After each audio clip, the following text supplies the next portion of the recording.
This is the Theory and Calculations lab lecture video for the Colligative Properties Freezing Point Depression lab. So this lab, and just a reminder, there's the procedure video that goes through the glassware equipment, how to set it all up.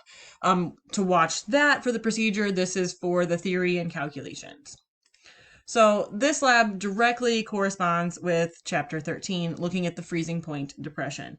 So that's the way to calculate the freezing point depression. We were given an equation for that in chapter 13, because we know that solutions, so mixtures, have a lower freezing point than a pure solvent, or that the higher the concentration of the mixture has a lower freezing point than the pure solvent. And again, we use this when, we put salt on the roads in the winter to make salt water on the roads, because salt water freezes at a colder temperature than pure water, or the precipitation that comes down. So we add the salt to make it a mixture, to make it freeze at a colder temperature, so the roads don't freeze until it gets even colder. So the delta TF is the difference in temperature, the change in temperature between the pure freezing point and the freezing point of the mixture. So you'd subtract what temperature does it normally, the pure substance freeze, and the temperature of the solution. KF is the molal freezing point depression constant, so it's different for every solvent.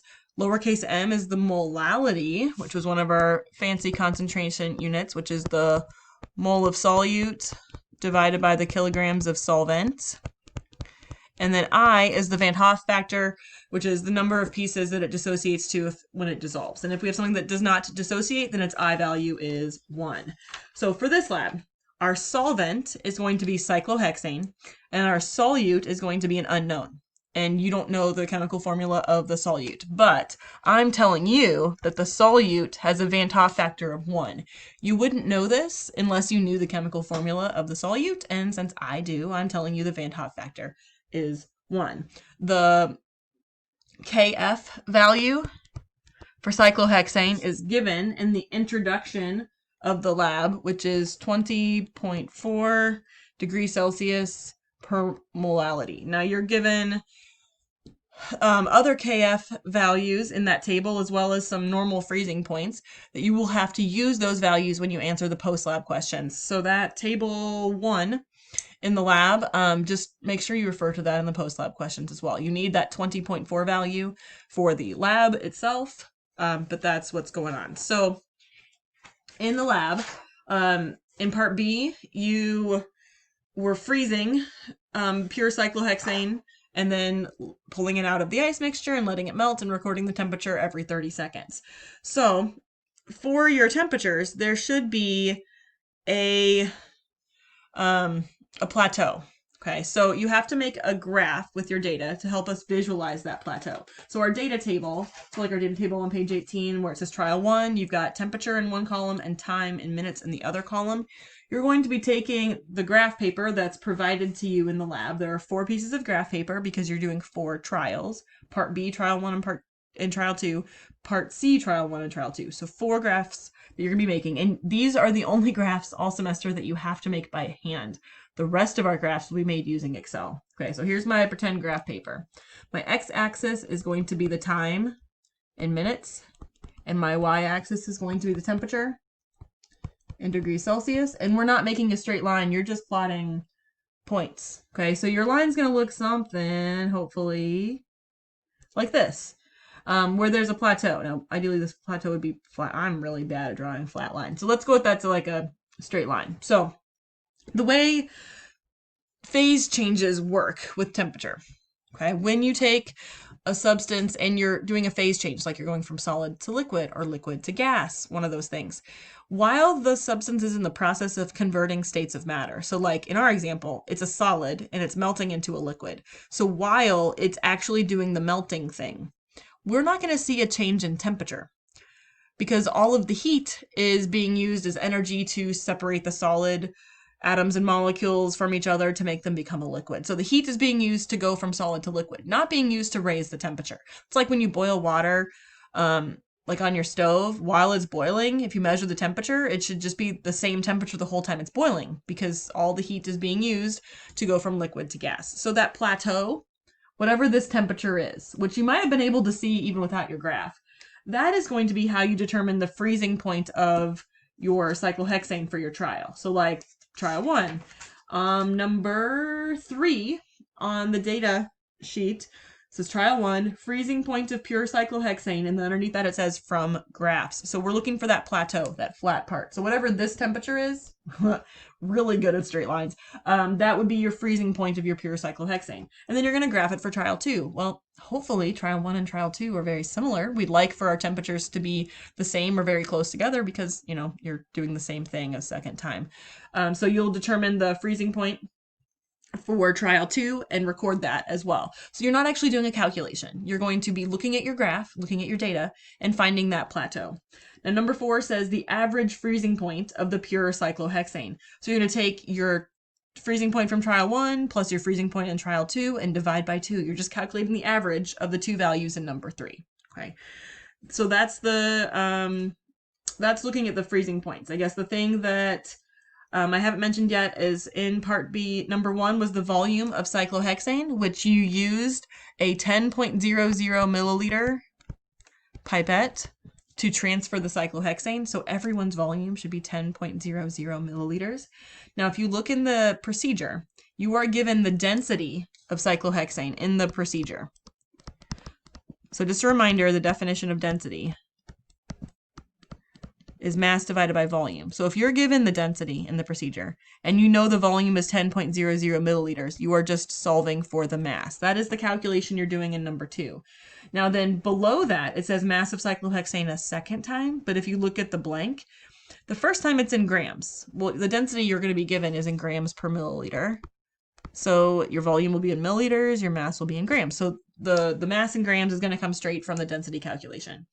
And then you're going to convert it to kilograms because we're going to need it in kilograms later. So you're going to take your mass of cyclohexane in grams and just convert it to kilograms. We know there's 1,000 grams in every 1 kilogram. Okay, so that's the calculations that are happening in part B. Now, in part C, you will have written down the mass of the unknown, that's number 1 in the data table. That's not a calculated value that came from the balance. You should have written that down with all 4 decimal places, not rounding anything. Okay. Now, number 2, freezing point of the solution. You're going to make 2 more graphs, trial 1 and trial 2. So this was part B. Part C, hopefully, I mean, your graphs are going to look basically the same. The differences are going to be, well, the temperature values are going to be different.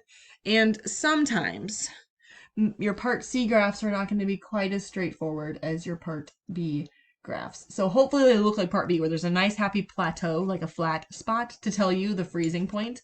But let's say that they aren't. Let's go worst case scenario. And it kind of just looks like a constantly increasing thing. Okay, well, if you don't have any sort of plateau anywhere, or, well, we'll start with that, no plateau anywhere, there's going to be a gradual increase, and then at some point there's going to be a much more dramatic increase.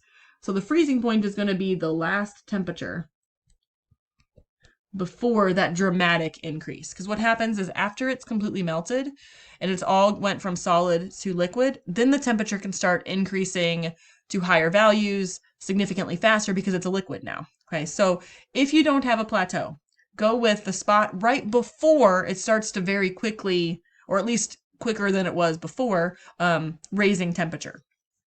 If you have multiple plateaus, so I'm just going to draw next to it here. Well, sometimes also you see a temperature decrease and then an increase, and that's fine. The decrease is sometimes at the very beginning. I mean, it's frozen solid, so there's just some weirdness that happens there. But let's say you kind of see a plateau and then an increase and then a plateau and then an increase. Well, you're going to go with the plateau right before the big increase. So like this would be your freezing point, not the lower one. Okay, so you're kind of keeping an eye out for, where does it kind of dramatically start increasing temperature very quickly? What's right before that is kind of what you're looking for in part C. Hopefully you have a nice happy plateau and you don't have to worry about it. But I was trying to give you what happens if you see one of these two situations, which are maybe not quite as straightforward. So you'll find your temperature by looking at your graph. And in part C, I definitely say your graph is helpful. So for number 2, you're going to get the temperature based on, one of these 2 scenarios. for trial 1 and then for trial 2. And then number 3, it says average freezing point of solution. So you're going to take your temperature from trial 1 plus your temperature in trial 2 and divide by 2 to get the average. Okay. So that's how you're going to handle number 1, number 2, and number 3. And number 4, we're starting to get into doing our math for this beautiful equation. So I'm actually going to sneak us over to a new slide. I'm going to rewrite our equation. Just to remind us from our equation, I'm telling you the I value is 1 for everybody because of what the unknown values are. And the KF value from the introduction is 20.4 degrees Celsius per molal. Okay. So the first thing we're going to do is we're going to figure out delta TF. Now we're not going to figure that out from the equation because I have 2 unknowns right now. I don't know the molality and I don't know the delta TF. And in the lab, we measured temperatures. So we're going to be able to get the delta TF from our data values. You're going to use the average freezing point of the solution and the average freezing point of cyclohexane. So average freezing point of cyclohexane, which came from part B, minus the average freezing point of the solution. So you're subtracting the 2 averages, the one from part B and the one from part C. And that's how you're getting delta TF. You're not comparing trial 1 to trial 2. Okay, I don't care the difference between trial 1 and trial 2. I care the difference between part B and part C. So that's what we're using the averages for. So delta TF, and it even says underneath it, using average values. So hopefully that helps. That's how we're going to get our delta TF value. Number 5 says the molality of the unknown, and it needs to be unrounded. So like not accounting for sig figs yet. Well, at this point, you're going to know your delta TF because you just figured it out. You're going to know that KF is 20.4 degrees Celsius, per molality. You do not know the molality number, and you know the I value is 1. So that's, you have a number you're going to put there. So we're just using this equation to solve for the molality. Okay, that's where you're getting number 5. So first, the unrounded line, just write down what it says in your calculator. Lots and lots of digits. Okay. Now below that, where it just says molality of unknown, and it no longer says unrounded next to it, rounded according to significant figures. Okay, so as if this were the final answer, look at the sig figs of the delta TF. Look at the sig figs of KF. Now the I value is an exact number, so it has an infinite number of significant figures. So that 1 is not really impacting, it's not at all impacting your significant figures for this. So for number 5, the first blank, you're going to write down with all the digits. The second blank, you're going to round it to the correct number of sig figs. Now, the reason why in these labs, and this is going to be true going forward, there are going to be unrounded lines, and then below them, there'll be the rounded ones. I'm having you write down the unrounded ones because that's the number that you will use as you go forward using that number into future calculations. So for example, we're going to use our answer from number 5 to help us solve for number 6. And when we do that, we're going to use the unrounded number. Okay. So, number 6, the calculation for that, we're being asked to solve for the molar mass of the unknown. So molar mass, well, that's a unit factor. Now let's think of what the units are for that. Molar mass are grams per mole. So we need to know the grams of the unknown divided by the moles of the unknown in order to figure out the molar mass. Great news. We already know the grams of the unknown. You wrote that down in number 1 of part C. You measure that on the balance. So what we need to do is we just need to calculate the moles of the unknown and then plop it in there. Okay. So what we're able to use to help us with this is the definition of molality. Well, molality, lowercase m, is moles of solute. For us, that's moles of unknown. Our solutes are unknown. Divided by kilograms of solvent. For us, it's cyclohexane. So great news. Number 5, you just calculated the molality. You're going to use the unrounded number, but you know that. Kilograms of cyclohexane. You calculated that in part B. When you used the 10.00 milliliters, use the density to convert it to grams, and then converted the grams into kilograms. So you know this number, and you know this number, so all you need to do is solve for the moles of unknown. Once you solve for the moles of unknown, plop it in right there. Take the grams of unknown divided by the moles of unknown and get some sort of number. Your molar mass should be in the range of like, I don't know, 100 to 800 grams per mole. The unknowns are not all the same, so you're not going to have the same molar mass as another solution or another group or another student. But it should really be at least 100. If your molar mass looks something like it's less than 1, if it's like 0.07 or something, you did something weird in your calculations. That's just not possible. Hydrogen has the smallest molar mass of any element, and it's 1.01 basically grams per mole. This unknown is not smaller than hydrogen. This unknown is definitely not smaller than hydrogen. So if your molar mass is less than 1, you did something wonky and you need to talk to me about it. So that's going to get you through your calculations for part B and C. There were no calculations for part A. Now you will have made 4 graphs by the end of this lab, and they are part of the lab report. So there's points associated with them. You have to make them, and you're going to have to turn them in. Now there are post-lab questions for this lab. That wasn't true for the chromatography lab, but it is for the colligative properties lab, and it will be for all labs going forward. So some of the questions are things just based directly on the experiment. So like number 1, which is going to be a really common question that you're going to answer for pretty much every lab, list the 3 largest sources of error for this lab. Now it's not like there's only 3 correct answers for that and the rest of them are wrong. I just want you to think through when you did the lab. What are things that could have caused error, and which 3 that you think are the large sources of error? Things that based on like the procedure that weren't amazing and that you can see how things would have went wrong. You can't blame someone else, so it can't be like my lab partner or Beth it's her fault because she was in the room. Like these have to be actual things, okay? You cannot just, I don't want you to write human error unless you can specify human error and what, because yes, everything you do, there's some human error in that, but most of the time, I mean, that's why you've learned to make measurements and to use your glassware and equipment. We've minimized that as much as we can. But if there's something specific that you can see how you as a human being being the one doing it caused error, then that's fine to mention.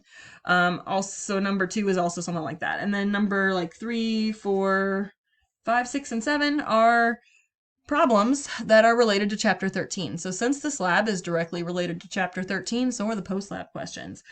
So, you're going to be using, maybe you're going to be using delta TF equals KF times M times I for a different solution. Looking at relating boiling point, which I know we didn't do boiling point in this lab, but that's part of Chapter 13.